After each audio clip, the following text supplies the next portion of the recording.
We have to make sure we do not do these things, Khalsa ji. This is a request from a Sikh brother to other brothers and sisters. I hope we will have this understanding that we do not hate deities and we do not worship them either. As we were discussing, Akal Shakti does three things: creating, sustaining, and then destroying. For Gurbani, like we discussed earlier also, the three works of Gurbani are giving good thoughts, killing bad thoughts, and enhancing good thoughts. These are the three works that Gurbani does, or the benefits, in other words, if we have to say it. These are the three benefits, the main three benefits if we read Gurbani. Tino Gani Bar Bandika. For poets, the praises are sung by the three, and you give strength and boon to them, like we discussed earlier also, right? Here, Bar means strength, boon, it has many meanings. Akal Shakti. Akal Shakti, your praises are sung by Brahma, Vishnu, and Shivji. And also three types of people who have Rajo, Sato, and Tamo guns, like we discussed earlier. Akal Shakti gives boon and strength to these three. What about Gurbani? Gurbani gives boon to the people who sing the praises. What those three types of people are? Saints, neutral, or bad. A bad person, after singing the praises, after reading Gurbani, becomes a good person. He becomes a saint. A neutral person, after reading Gurbani, he becomes a saint. And saints, by reading the Gurbani again and again, by doing the Naam Simran, they become one with God. They become one with Vaheguru. Dini Rajatani Bajrapani Ko Kirpan Pani. You gave the kingdom to the one who has a stone or thunderbolt in his hand, means Indra. You have a sword in your hand. If you look at it in this way, right? If we say this Mangalacharan talks about Saraswati, wife of Brahma, it is just wrong then. Because we all know Saraswati did not give the kingdom to Indra. We read it in Guru Sahib's Bani, right? We read it in Gurbani, in Chandi Charitar, in Chandi Divar. There we do not have any Saraswati. I think no connection between Saraswati and the person who gave the kingdom to Indra. But if you look at it in this way, right, if you look at it from the perspective of the oneness, that God is present everywhere, Vaheguru is present everywhere. If we talk about the Chetana or Akal Shakti of Vaheguru, then that Akal Shakti gave the kingdom to Indra. The Akal Shakti, which is there in that person who fought with all the demons, right? Because of that Akal Shakti, Indra got his kingdom back. There is a big story how there was an amazing fight between the Devi and the demons. It inspires you, to fight against injustice. Look at it in this way, Khalsa ji. I read it somewhere and it amazed me that Devi fought with the demons, killed so many of them, so many of them. When you read it in Chandidivar, in Thet Punjabi, right, you will see your hair standing up. That Devi killed so many people and she did not rule. She just gave the kingdom back to Indra. How many people are we going to see in the world who are going to fight to their death? And they win the battle, they win the war, but they do not rule. They are going to say, we have won the war, now you are going to rule. How many examples can we find? So these stories, Khalsa ji, that Guru Sahib wrote, right? Some people doubt and say Guru Sahib would never have written these stories because Guru Sahib never believed in the incarnations of Vishnu and everything, right? It is true. Guru Sahib never believed in that. And he did not write those stories to have the impression that I believed in all things. No. His purpose was to have that warlike spirit in the Sikhs. You become what you read. And if you read the writing of Guru Gobind Singh Ji in Chandi Charitra Uktabilas, Chandi Diwar, 24 Avatar, even in Gyan Prabodh, and so many other banis, you will see battle after battle after battle. And then you will be filled with that martial spirit to fight against injustice, to fight against oppression. Anyways, what about Akal Shakti here? So here it is, you give satta to Indra-like humans to achieve the Turiya-like throne. Turiya is a stage in spirituality. We will be talking more about these things in future. But just to give you the translation, Akal Shakti gives satta to Indra-like humans to achieve the Turiya-like throne. That stage of Turiya Avastha, that is like a throne. So it is a metaphor, you can say. Humans are like Indra, who are going to sit on the throne, that the throne of Turiya Avastha. In Gurbani we have, right? Turiya gun sat sangat paiya, nadri par utari. In Sad Sangat, you are going to have that Avastha with the grace of the Guru. So Akal Shakti gives the satta to Indra-like humans to achieve the Turiya-like throne with the Guru's words, means Gurbani. Here we have the word Kirpan, right? We Sikhs do not use the word talwar mainly, right? We usually say Kirpan. If you have a sword in your hand, we are protecting others. We are protecting innocence. And that is a blessing. To protect someone is like a blessing. Kirpa plus Akal Shakti has a sword like blessings and protection in the hands. Although we can also translate it that Akal Shakti has a sword in the hand. But like I said, there are different ways of translating the verses. What about Gurbani? Now here we are going to have another big and beautiful metaphor. Indra-like humans keep the thunderbolt-like ignorance, or you can say the bow. Because of you, because of Gurbani, the humans reach the state of Turiya-like throne to see that Brahm, that Jyot inside of us.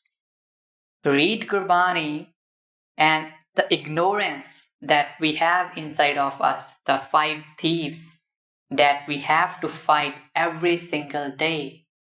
We will win those battles with those 5 thieves, and the ignorance inside of us will be removed by chanting the name of Vaheguru, by reading Gurbani, by singing the praises of Vaheguru. And what is going to happen when we do this? That is, we are going to reach the spiritual stage of Turiya. And we will see the Brahm, we will see the Jyot of Vaheguru inside of us. We say Vaheguru is omnipresent. We say He is a blazing light. He does not have the form like we have. He does not have a face, 2 hands, 2 legs. Although He can have any form, but He is Nirankar, He is formless.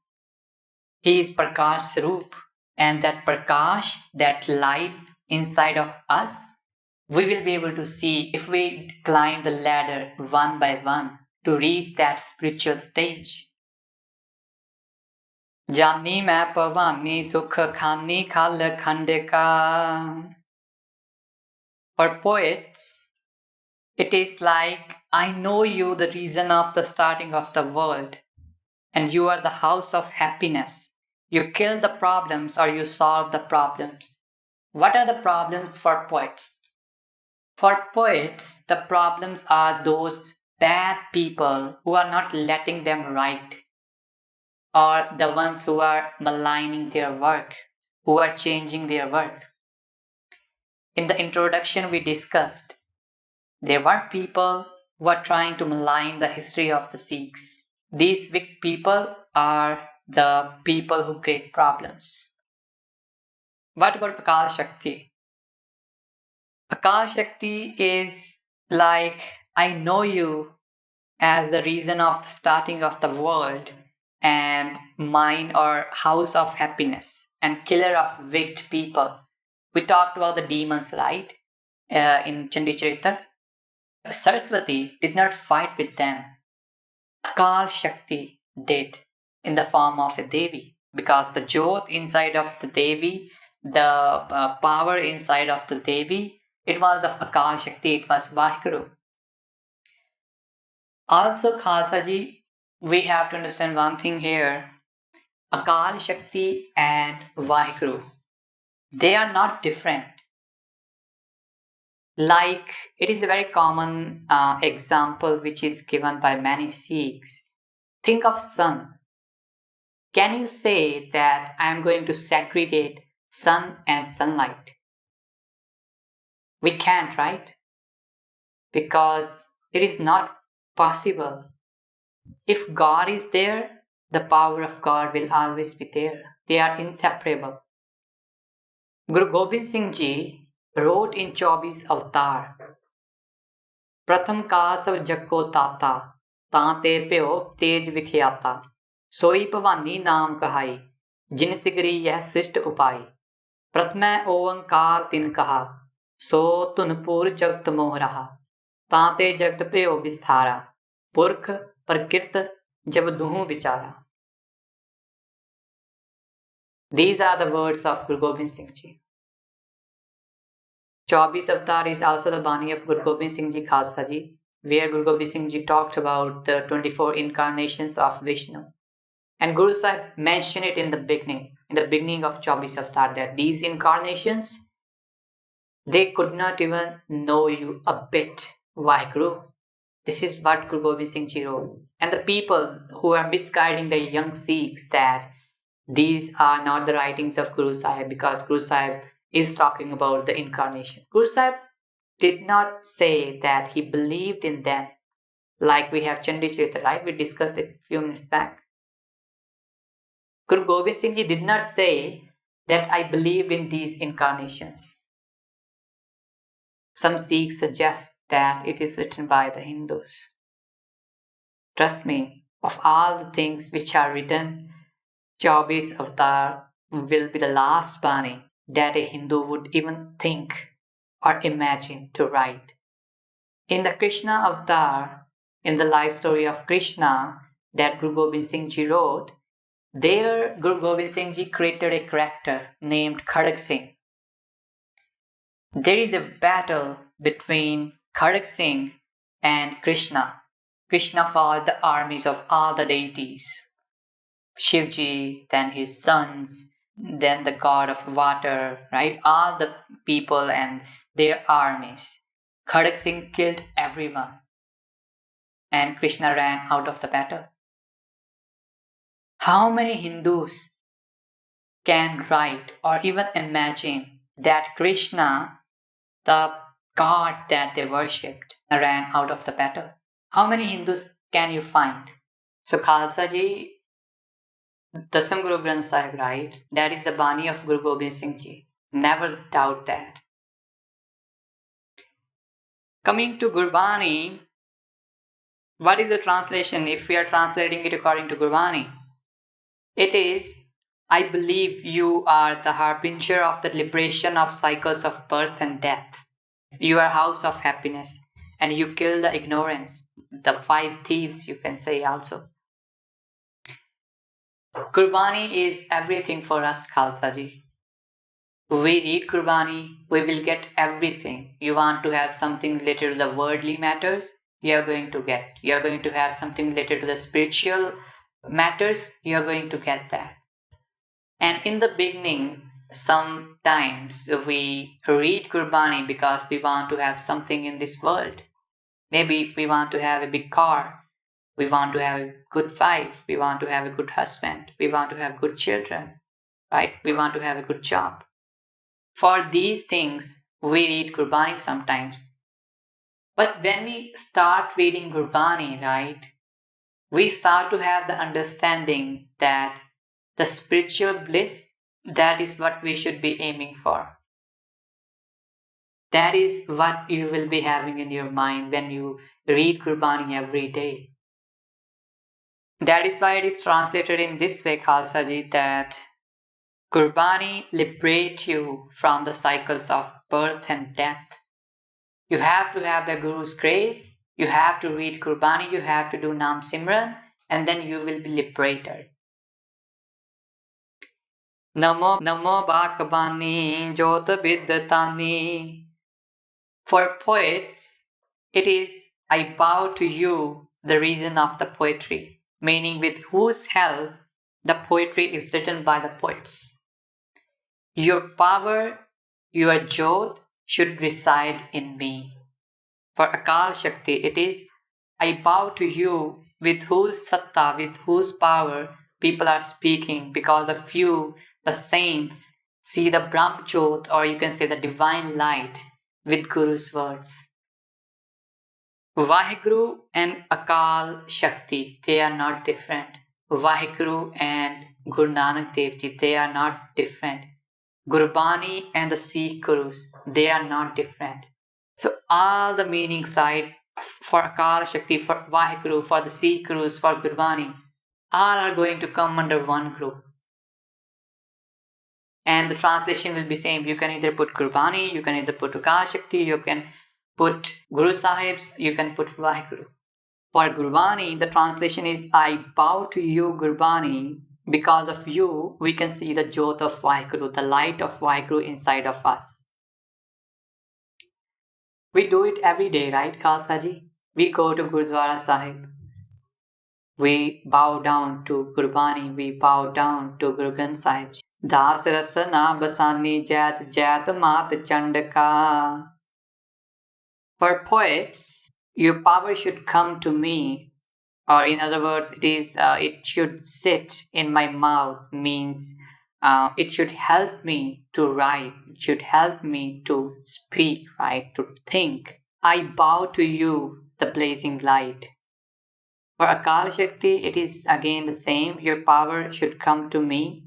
Hail you, the blazing light. For Gurbani, the words of Gurbani should be in my mouth. Means I should sing Gurbani. I should sing the praises of Vaheguru. Hail you, the blazing light. Why blazing light here? In Ardas, we do one thing. I think you all will be knowing that. We say, Dasa Pashahiyan di Jot. That Jot, that Prakash is what is discussed here. The Jot of Vaheguru is in Guru Granth Sahib Ji. So that is also Prakash Sarup. Sikhs often say that Gurbani is the Sargun Sarup of Vaheguru. Like we say Guru Nanak Dev Ji was an avatar of Vaheguru, right? Gurbani is a Sargun Sarup of Vaheguru. Something that we can see. The blazing light, the divine light inside of us. We cannot see without bhakti. But the Sargun Swarup of Vaheguru, Guru Granth Sahib Ji, we can see that. We can bow to Guru Granth Sahib Ji. This was the second Mangalacharan, Khalsa Ji. Dohra Sarvavyapi Nityaneo Satchit Ananda Rupa. This Mangalacharan is of Akal Purkh again. Bhai Santokh Singh Ji is saying, Vaheguru is omnipresent. He is always new. Why is he always new? Because time does not have any effect on him. He cannot get old. Right? He is like he was in the beginning. He is how he will be like at the end. He will always be new. We cannot say Vaheguru gets old. Then Satchit Anand Roop. These words came earlier also, Khalsa ji. And these are the characteristics of Vaheguru, or you can say the attributes of Vaheguru. We call Vaheguru creator because he creates things. We call Vaheguru sustainer because he sustains things. What if he does not create anything? Can we call him a creator? This was one of the discussions which was happening in the UK, and people are saying, oh, God has to rely on someone or something if we want to call him something. So there was a big discussion. I do not want to go in there, but just thought of telling you this thing. These three characteristics, they are there in all the ages. Vaheguru might not be creating at some point of time. Maybe it is possible. He might not be destroying the things at one stage, possible. But these three things, he will always have these three things. What are those? Sat. He is true. That is the first and the basic thing.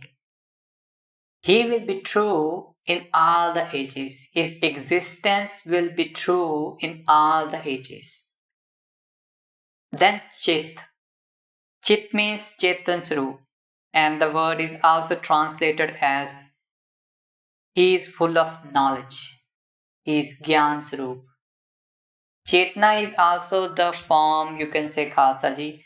We have the Chetna of Vaheguru right inside of us, the power of Vaheguru. Does God have the same thing? He might be having some power which is making him speak and talk. No. He is Chetna Swarup, that power that we have inside of us. In other words, if we have to say it, we can say it. He's made of that. And then Anand means bliss. He's blissful throughout the ages. These are the three guns of Vaheguru, or three characteristics of Vaheguru. मोर में प्रगटो सदा जो चर अचर Anoop. The one who is beautiful among all the living and non-living in the world, come and reside in my heart. You cannot ask something or someone to have inside of your heart if you do not love him. Here, Bhai Santokh Singh Ji again iterating that Vaheguru is the one that I worship. Vaheguru is the one that I desire to see. Some people who do not want the discourse of Guru Nanak Prakash to happen in the Gurdwaras, they say the first Mangalacharan is of Devi. So Bhai Santokh Singh Ji was a worshipper of some goddess. This is not true, Khalsa Ji. Like we discussed, right? There are three ways of translating that kabit or those verses. Even if you want to translate it according to the goddess or according to Saraswati, then that was done only to fulfill the way of writing the scripture. Like we have the example of Odyssey, right? Throughout the ages, people did that, and when poets sit together, they look at the work of other poets. They say, oh, this thing is missing, that thing is missing, that thing is wrong. So just to fulfill the way of writing, Bhai Santokh Singh Ji wrote that. And that is only if we are considering that it was for Saraswati. There are other meanings also for Akal Shakti and Gurbani that we have discussed. Never have any doubt, Khalsa Ji, regarding this, because people are going to talk about these things, and we should be aware of these things so that we do not get caught in the old propaganda which is there on the internet or in the books. Savaya ang parmatma atmapo padmapat panch khatang arati. O Vaheguru, you are the one, the first spirit, Brahma, Vishnu, and the enemy of the one who has 5 arrows, means Shivji. To say it in more detail, Khalsa Ji, Padmapat has two meanings. Padma means Lakshmi, Pad means husband. So, husband of Lakshmi is Vishnu. This is one of the meanings. The second meaning is Padma means Maya and Pat means Lord. The Lord of Maya is Vaheguru. Padmapat comes Gurbani in both the ways, for Vishnu also, for Vaheguru also. Here it is for Vishnu, it is not for Vaheguru. Panj Khatang Arati means the enemy of the one who has 5 arrows. Who has 5 arrows? Kamdeva. And who is his enemy? Shivji. Why we are talking about these things? About Vishnu, about Brahma, about Shivji? Bhai Santokh Singh Ji is telling us, he is going to conclude it in the last verse. He is saying all the people that he has written here, and in the next verses that we are going to see, all these people sing the praises of Vaheguru. If these demigods worshipped Vaheguru, right, why the Sikh gurus would worship the deities? Doesn't make any sense. You should worship someone who is at the top, or you should worship someone who is in the middle. Think of it. Bayu Binayak Bayu Sakha Banrai Brika Brika Salan Pati. Who else sings the praises of Vaheguru? We know Brahma sings the praises of Vaheguru, then Vishnu, then Shivji. Bayu means the Devta of air, the god of air in other words. Binayak, Ganesha. Bayu Sakha, friend of air. You can say it that way. Here it means fire. Fire needs its friend, air, if we want to have the fire, right? So this is the beauty of writing it in poetry. It will be written in different ways. Banrai means Devta of water, or you can say Varun. Brikha Brik means trees in the gardens. This is said in a different way, also means Karan and Kamdeva. Salanpati means someone who breaks the mountains. Who is that? Indra. All of these, they sing the praises of Vaheguru. Siridha Surasa Se Ud Antaka Manav Danav Dev Sangati. Siridha means someone who gives money. Who is that? Kuber. And then sun, moons, stars, Dharmaraja, humans, dance, devtas. They all sing the praises with their families, or you can say with their wives or children. Now here, Bhai Santokh Singh Ji is concluding. Bandhan takar bandhan ka nit anand kand mukand jakhyati. They do namaskar. All the people that we have discussed above, right? They all do the namaskar by clasping their hands. O Vaheguru, you are the base of the bliss. You are liberator, and you are manifestly visible. You want to see Vaheguru in the world? You have to do bhakti if you want to see that divine light which is present everywhere. Otherwise, you can think that this whole world is Vaheguru, is manifestly visible. In more accurate way, you can look at Guru Granth Sahib Ji. Guru Granth Sahib Ji is the Sargun Swarup of Vaheguru. One of the things which is there that people usually talk about is, do these deities, do these gods exist? They do exist, Khalsa Ji. We Sikhs do not worship them, but we do not deny their existence. We read in Japji Sahib. There are so many things in Japji Sahib, Khalsa Ji. All the doubts that you have, right, they will be cleared if we read Japji Sahib by having our focus in Gurbani. We read the Pauri, Sodar Tera Keha, Sokar Keha. In there, Guru Nanak Dev Ji said the same thing, that these deities, they all sing the praises of Vaheguru. So all these deities, they sing the praises of Vaheguru. We have it written in Gurbani also. We will end the discourse for today here, Khalsa Ji. In the next part,